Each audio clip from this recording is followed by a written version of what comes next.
جب صحابہ کرام رضوان اللہ علیہ مجمعین مدینہ منورہ ہجرت کر کے گئے تو انہیں پانی کی شدید قلت کا سامنا کرنا پڑا۔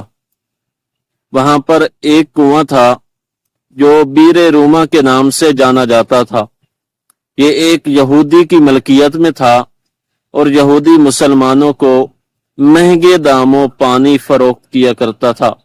جب اس بات کا علم حضور علیہ الصلاۃ والسلام کو پہنچا تو آپ صلی اللہ علیہ وسلم نے اعلان کیا کہ کون شخص ہے جو اس کنویں کو خرید کر اپنے لیے جنت کو واجب کرے گا۔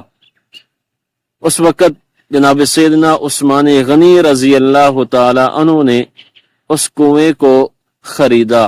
پہلے تو یہودی نے آدھا کنواں بیچا اور دوسرا نہ بیچا، پھر سیدنا عثمان غنی رضی اللہ تعالی عنہ نے باقی ماندہ کنواں بھی اسے خرید لیا اور مسلمانوں کے لیے وقف کر دیا۔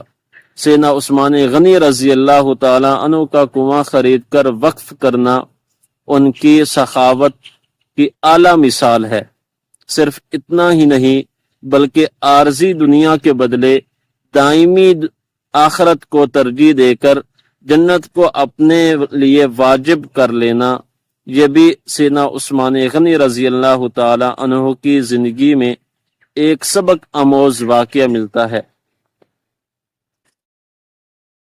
پھر کسی نے کیا خوب کہا، اثار سیکھو سخاوت اپناؤ، اثار سیکھو سخاوت اپناؤ، عثمان کی راہ میں جنت پاؤ۔